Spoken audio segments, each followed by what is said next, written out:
1 Samuel 13, verso 8 diz: E esperou 7 dias até o tempo que Samuel determinara.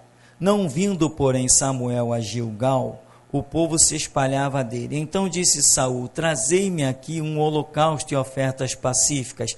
E ofereceu o holocausto. E sucedeu que, acabando ele de oferecer o holocausto, eis que Samuel chegou, e Saul lhe saiu ao encontro para o saudar.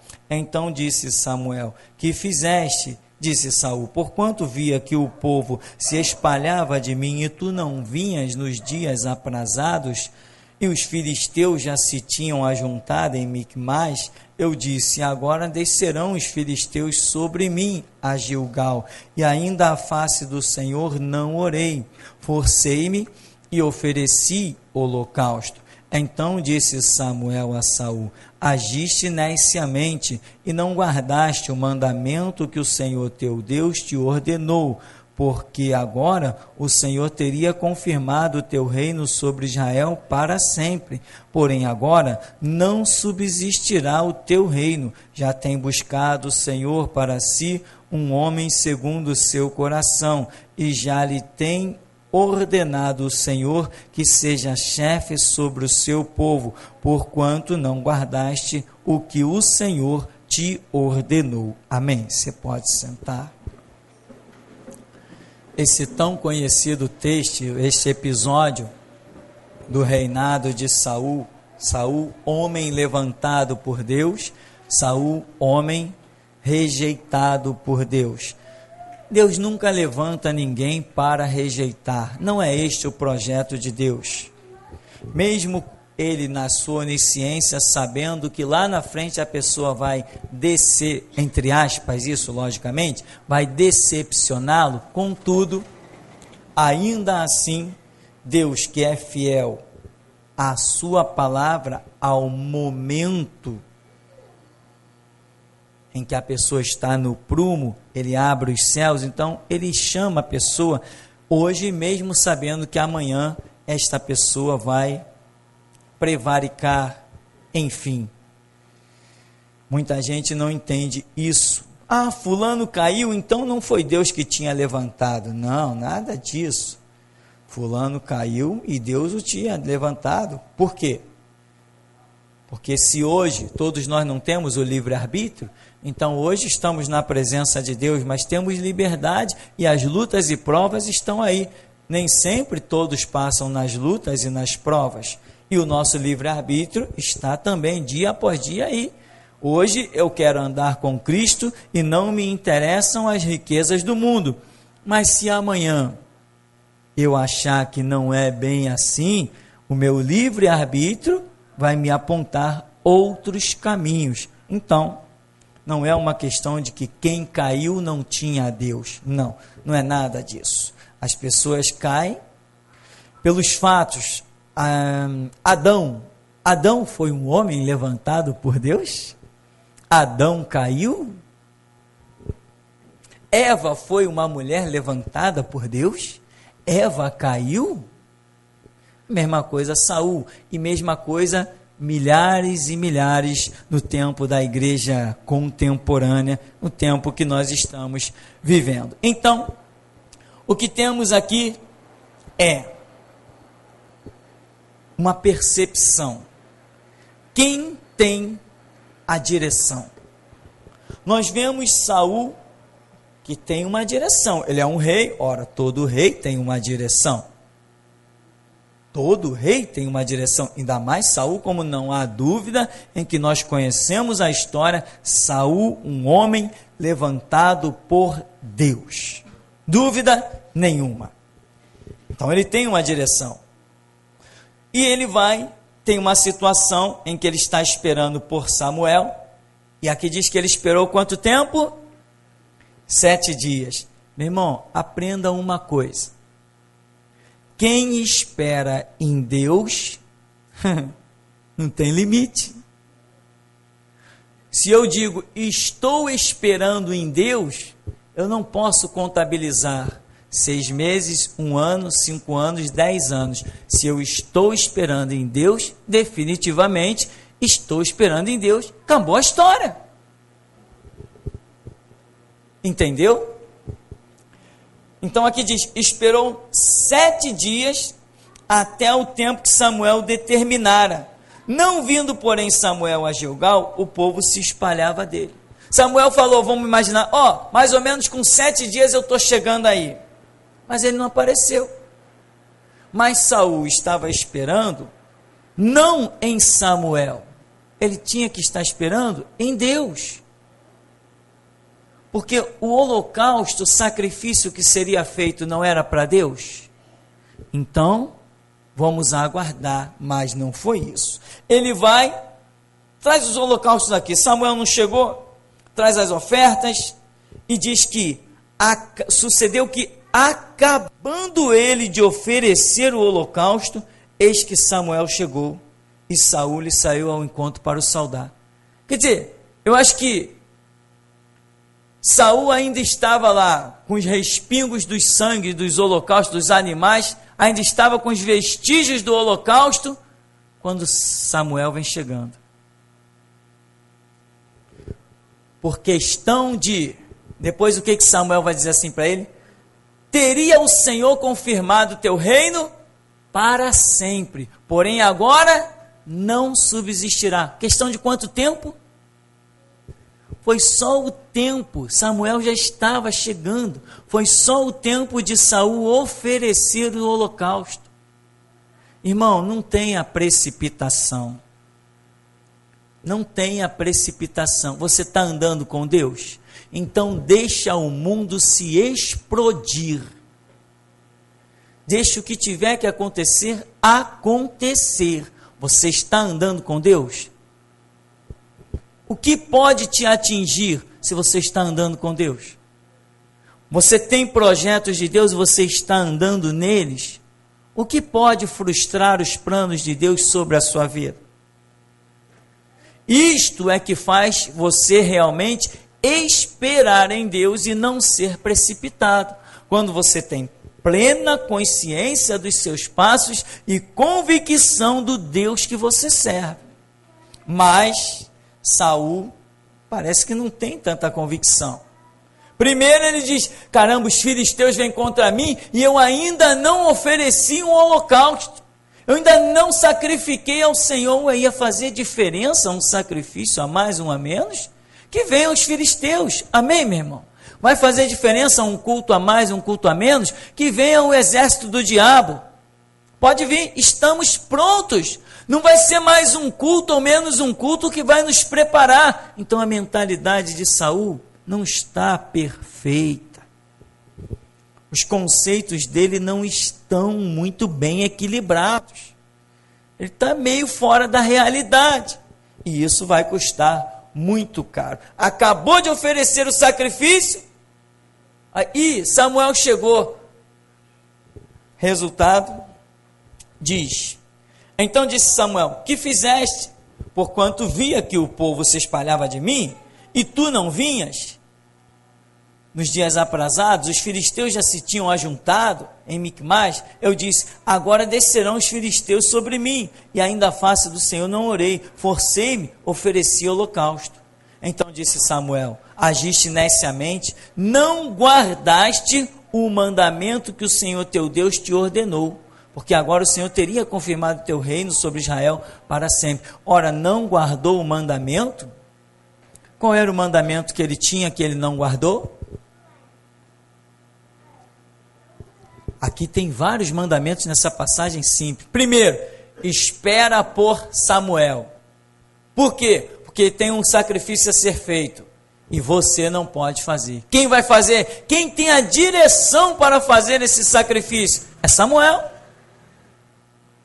Não interessa que ele fosse rei, e é o rei de toda a nação de Israel. Ele não é acima nem abaixo de Samuel. Não estou aqui nessa mensagem querendo saber quem está acima e quem está abaixo, mas estou querendo saber quem é que tem a direção para ir lá pegar no holocausto e oferecer. É Samuel. Então, meu irmão, atente para isso. Quem tem a direção para o que tem? Isso tem um peso tremendo. Todos nós, diz a Bíblia, que todos nós fomos comprados com o sangue de Cristo. E todos nós compomos um reino sacerdotal. Algumas versões dizem que nós somos reis e sacerdotes. Então está feito. Todos nós somos reis e sacerdotes, tá? Então todos nós somos sacerdotes. Mas quem de nós tem a direção para oferecer o holocausto? É aí que faz a diferença. Quantos aí tem carteira de motorista? Várias pessoas têm carteira de motorista. Mas quantos têm a direção para dirigir aquele Escort azulzinho que está lá fora? Você diz assim, não, pastor, eu posso entrar naquele carro e dirigir. Perfeitamente, pode, até a primeira blitz. Na primeira blitz, o camarada vai dizer assim, carteira de motorista, está aqui, documento do carro. E não tenho. Então o carro é roubado, está preso. Aí vão entrar em contato comigo pela placa do carro. Aí vão dizer assim, tem uma pessoa aqui que tem carteira, está dirigindo um carro, esse carro é seu, é meu. O que houve? Roubou, cadeia nele. Não tinha direção para dirigir aquele carro, mas tinha carteira. Nós podemos todos ser iguais, e assim que nós somos perante o sangue e os olhos de Cristo. Perante o sangue de Cristo e os olhos dele, a Bíblia diz que todos nós pecamos, todos nós destituídos, todos nós somos resgatados pelo mesmo sangue, então somos todos iguais. Mas cada um tem a sua direção. Eu não sou rei, eu sou sacerdote. Saul não era sacerdote, Saul era rei. Todos nós temos missão poderosa, mas cada um na sua função, cada um na sua direção. Agora, Saul, de repente o cargo de rei lhe subiu tanto à cabeça, que ele acabou não discernindo. Mas isso acaba sendo tão comum ao ser humano. E o que é que nós pregamos nesse ministério? Irmão, não tenha pressa, exceto se Deus já te mandou realizar alguma coisa. Aí tu vai com tudo. Mas se você ainda tem dúvida, se você não tem prova real para apresentar o preto no branco de que Deus realmente te deu uma direção, vai com calma, porque se tem uma coisa que essa vida espiritual é cheia, é de abismos. É cheia de ciladas. Muita gente já disse assim, vou viajar porque tem uma missão para realizar para Deus. Nem completou a viagem, o avião caiu no meio do caminho. Essa vida espiritual é cheia de abismo. Às vezes nós achamos que temos uma direção, quando a direção está com outro. Saul está oferecendo holocausto. Aquele holocausto serviu para alguma coisa? Aquele holocausto foi aceito por Deus? Quando ele estava oferecendo o holocausto, os anjos vieram contemplar? Não, aquele holocausto só serviu para destruir a vida de Saul. E o final dele foi cair em cima da própria espada. Foi para isso que serviu o holocausto dele. Tem gente com coração muito sincero, pronto para oferecer os maiores sacrifícios e holocaustos para Deus. E quando terminar de oferecer, Deus vai dizer assim, você acabou de me oferecer o seu próprio caixão e a sua própria sepultura. Se tem uma coisa com a qual nós não podemos brincar, se chama vida espiritual. Não dá para brincar com isso. Dentro desse ministério tem várias pessoas que têm várias funções. Eu não posso fazer tudo sozinho, por favor, né? Não dá para eu fazer sozinho. Quando a igreja tinha 7, 8 membros, eu fazia tudo sozinho. Eu limpava os banheiros, eu varria a igreja, eu consertava o telhado, eu dava aula para pequeno, para grande, eu fazia tudo. Fazia tudo. Mas hoje não dá mais, né, irmão? Hoje não dá mais. Então hoje dentro desse ministério tem várias pessoas. E eu quero falar realmente direto a essas pessoas. Irmão, procure saber em Deus qual o limite do campo de ação que Deus te colocou para trabalhar. Porque o meu campo de ação tem limite. Samuel não tinha limite o campo de ação dele? Tinha. Samuel poderia dizer para Saul assim, olha, Deus está dizendo, convoca os exércitos para marchar contra a cidade tal, para ir à guerra tal. Samuel podia dizer isso, era o campo de ação dele, mas Samuel jamais poderia chegar diante daquele exército e dizer assim, se preparem para a guerra. Se prepare para onde, Samuel? Ponte no teu lugar, cara. Tu não tem autoridade para dar ordem aos exércitos do Senhor. Mas eu sou o sacerdote. E daí? Problema seu. Amém, meu irmão? Então, há uma realidade muito grande que nós precisamos, eu intitulo isso aí, tipo, quem tem a direção? Porque há caminhos que ao homem, parece muito bom. Pareceu bom para Saul, né? Mas o final do caminho é caminho de morte. Eu quero ainda lembrar uma coisa que aconteceu no ministério de Moisés, aquela conhecida rebelião de Datã, Coré e Abirão. Moisés vai para o Egito para tirar o povo de lá, porque Deus se manifestou e falou, Moisés, ouvi o clamor do meu povo, vim ver esse negócio de perto. Esse vim ver de perto significa, eu vou estar no meio desse negócio, porque Deus não precisa ir a lugar nenhum para ver nada de perto. É só figuras de linguagens, né? Mas a realidade espiritual é bem maior e bem mais poderosa. O nosso Deus opera, se quiser estar perto, opera de perto. Se quiser estar longe, opera de longe. Se quiser estar de costa, opera de costa. Para Ele não tem limite. Ele é Senhor, é Deus, é absoluto. Moisés, vai lá libertar o meu povo. Quando Moisés chega no Egito, Coré, Datã e Abirão, é isso aí, Moisés, tu tem a liderança mesmo, nós precisamos sair dessa escravidão. Nós precisamos ser libertos, Moisés, desse negócio. Isso, Moisés, vai falar a Faraó para nos libertar. Eu estou imaginando essa parte da história. Porque eles não vieram quietinho pelo deserto, eles não vieram caladinho, não vieram numa boa. Quando saíram do Egito, quando viram o exército de Faraó ser lá soterrado no meio do fundo lá do rio, do Mar Vermelho, quando eles viram as águas tragarem todo mundo com armas, com carruagem, com cavalo, com espada, com escudo, com capacete, com tudo, quando eles viram e falaram, agora nós estamos bem, estamos tranquilos, Moisés não tem direção nenhuma não. Vamos nós mesmos nos organizar aqui e vamos ver se a gente consegue aí pegar uma banda desse povo para nós liderarmos esse povo. Aí vem Moisés falar com eles, que isso, Moisés? Tu estás querendo se colocar como príncipe sobre o exército de Israel, sobre o povo de Deus, sobre os filhos do Senhor? Que isso, Moisés? Qual é a tua? Ou seja, tu não tem direção nenhuma de liderar esse povo não. Mas quando eles eram escravos tinha. Precisamos tomar cuidado.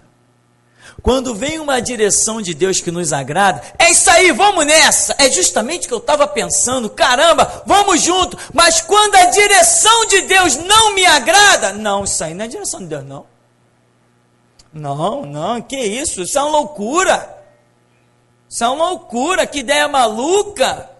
Descubra, irmão, aonde estão as ideias loucas e as ideias sábias, dobrando os joelhos e falando com Deus. Lá no altar de Deus se tem as respostas mais certas, não. Lá no altar de Deus se tem as respostas certas, definitivas. Mas quando uma direção de Deus me agrada, eu não quero nem saber, se alguém falar alguma coisa que me agrada, beleza, irmão, Deus é contigo.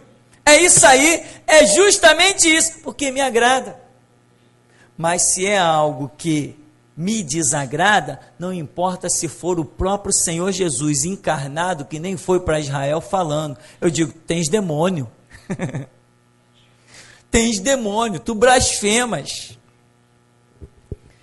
Precisamos ter muito cuidado. Você pode dizer assim, não, pastor, eu não ajo assim, não é assim comigo. Meu irmão, eu sempre digo o seguinte, Israel também dizia, não é assim comigo. Nós temos por pai Abraão, nós blasfemadores, de jeito nenhum, nós guardamos a lei, nós temos o pergaminho, todo sábado a gente estuda na sinagoga. Meu irmão, cuidado, há caminhos que ao homem parece bom, mas o fim é caminho de morte. Agora eu te garanto, no dobrar dos teus joelhos, inclinar a tua fronte no altar, nos pés do Senhor, tu nunca ficarás confundido.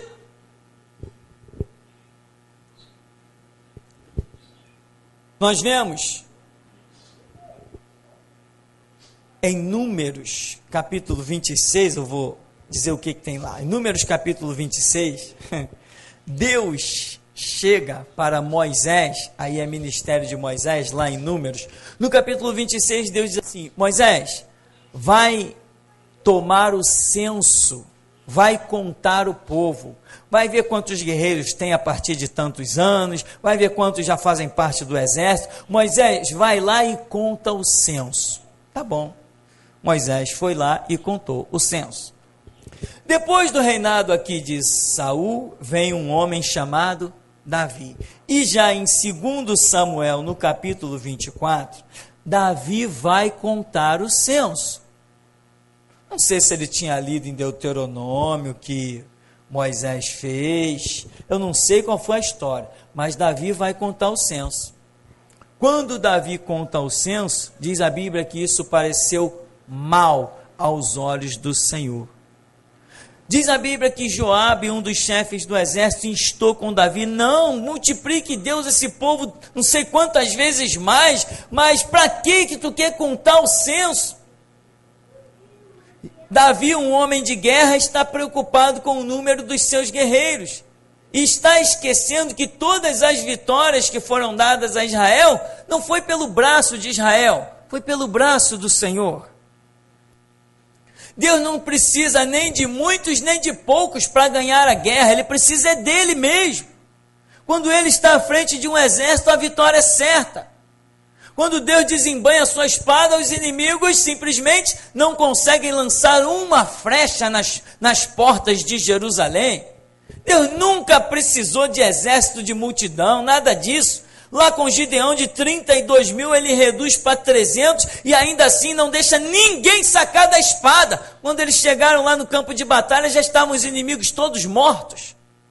Isto é que é o nosso Deus. Então, enquanto em Números Deus manda contar o censo, em 2 Samuel 24, Davi conta o censo, e Deus manda uma praga que mata 70 mil homens do povo. Talvez Davi dissesse assim: não, Joabe, nós vamos contar o censo. Afinal de contas, eu sou o rei. Eu tenho a direção do povo de Israel. Então eu quero contar o censo, nós vamos contar o censo. Joabe, inclusive, nem contou todo mundo, porque sabia que Davi estava em rebeldia. Aprenda essa lição, meu irmão. Um líder pode estar errado, mas não está sujeito a julgamento de homens. Por mais que Davi estivesse errado, não estava errado também quando adulterou com Betseba e mandou matar Urias? Estava, mas nenhum homem ousou falar nada contra Davi. Por quê? Porque a direção estava com ele. Certo ou errado, quem está tratando com ele é o Senhor Deus Todo-Poderoso. Não estava sujeito a tratados de homens. Aprenda uma lição poderosa, irmão. Todos nós temos liberdades para orar, para clamar. Se discordamos de direções, vamos trazer bem para a atualidade, direções da igreja, se achamos que a igreja está tendo uma atitude, ou melhor, resumindo, você aí e eu aqui, se você acha que eu tenho uma atitude que não é coerente, que está errada, se você acha que eu estou me desviando, se você acha que eu estou caindo da graça, se você acha, enfim, tudo isso que nós sempre ouvimos ao longo da história da igreja, irmão, todos nós temos liberdade de dobrar os joelhos e falar com Deus e ouvir a resposta que vem do Senhor. Todos nós temos e conhecemos este caminho, mas e se quando você for para a oração, buscar a Deus e buscar em Deus uma direção e Deus se calar, sabe o que acontece? É porque aquela direção não era para você, é para outro. Vou repetir. Às vezes as pessoas por exemplo, Ananias e Safira. Pedro está lá com uma direção. Ananias e Safira vêm e tem aquele caos que nós sabemos, porque questionaram, fizeram bagunça com a direção que Pedro tinha. Eles não precisavam nem ofertar aquele dinheiro da venda da casa deles, porque Deus não estava pedindo especificamente para ninguém. Eles, se tivessem vendido pelo que venderam, eles poderiam chegar e dizer assim: ó, eu vendi por 1.000, mas estou dando só 500, estava tudo bem, porque Deus não estava especificando que ninguém desse tudo. Só que eles mentiram no sentido de dizer: vendemos por 500 e aqui estão os 500, queriam se exaltar. Aí caíram fulminados. Agora, o que eu vou repetir é o seguinte: quando você acha que alguma coisa está errada, quando você acha que você não concorda de alguma coisa, meu irmão, lembre-se de uma coisa: se Deus te leva a um ministério, seja qual for o ministério, se Deus te leva a uma igreja, se Deus te leva a um ministério, se Deus te leva a um pastor para fazer parte de um rebanho, você tem que entender que dali, foi Deus que te pôs ali, dali partirá a direção para a tua vida. E se você achar que alguma daquelas direções estejam erradas, você pode ir até a oração, consultar o Senhor. E se Deus se calar, permanece na direção mesmo errada, porque você não tem outro lugar para ir. Se Deus não te deu direção contrária, se Deus não te deu direção de sair daquele rebanho, não adianta arredar o pé, arredou o pé, cova. Não tem como. É essa a repetição do que eu queria deixar com muita clareza para você. Quando Deus nos leva a um lugar, meu irmão, a uma liderança, é lá, o nosso caminho é lá. Não adianta tentar pular, não adianta tentar inventar, não adianta tentar criar. É ali, então é ali e acabou-se a história. Quando que você pode mudar de igreja? Quando Deus te der uma direção. E se Deus não deu direção? Não, mas a igreja está toda errada. Senhor, para onde vou? Já fez essa oração?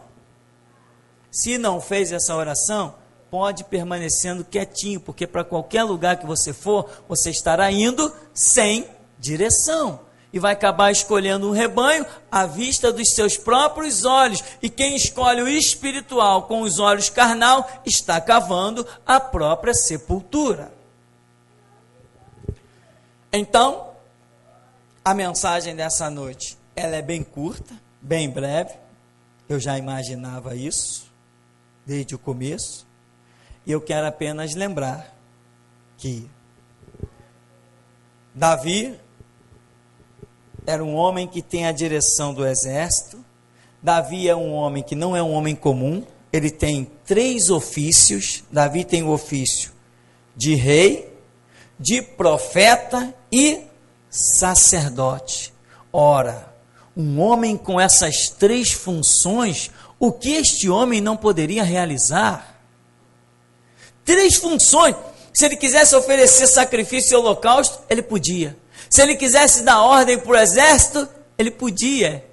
Se ele quisesse organizar o templo da maneira que ele quisesse, ele podia. Ele podia organizar o templo, que era algo que não era para qualquer um. Ele podia dar ordem aos exércitos, que não era coisa para qualquer um. Ele podia escrever e escrever pergaminhos e pergaminhos, porque era profeta, e isso não era coisa para qualquer um. Ele podia fazer, vamos dizer, tudo, menos uma coisa: contar o censo.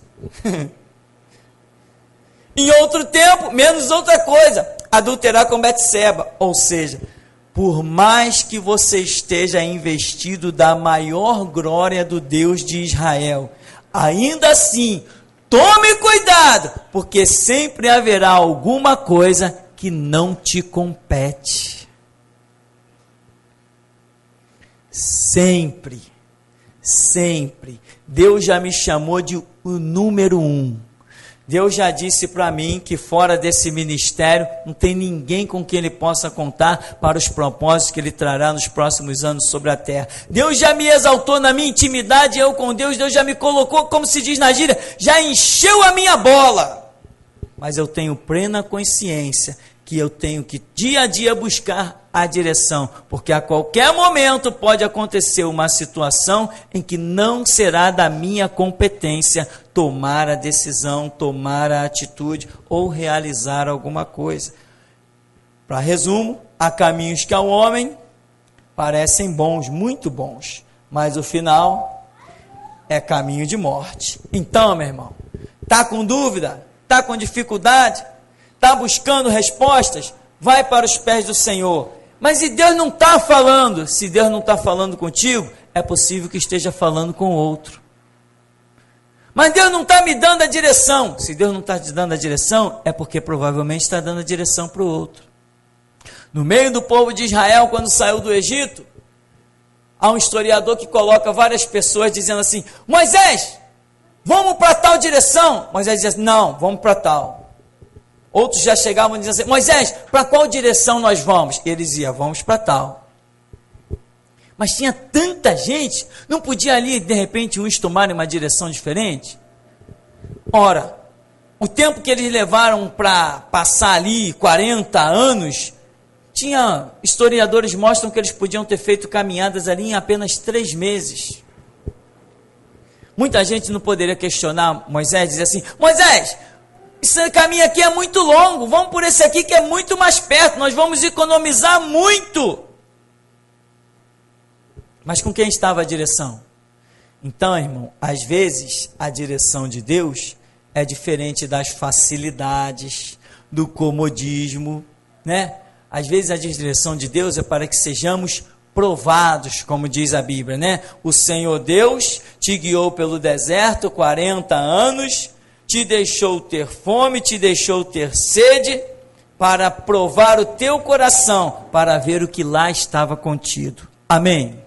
Então, você tem funções hoje, ou quem sabe no futuro. Deus tem projetos na sua vida? Tem, mas entenda que as suas ações, as suas atitudes, a sua função sempre terá um limite. Se tem uma coisa que Deus não nos deu, é a ausência de limites. Até quando deu a terra para Israel, Deus falou assim: a terra de vocês vai de tal lugar até tal lugar, e de tal lugar até tal lugar. Eu não estou dando o planeta todo para vocês. Vocês vão ter que morar naquele pedaço de terra que eu estou dando. Mas o Senhor não é conosco, nós não estamos conquistando. Olha a nuvem, olha os anjos, olha a coluna de fogo. Vamos dominar a terra toda. Eu não estou dando a terra toda, eu estou dando aquele pedaço de terra.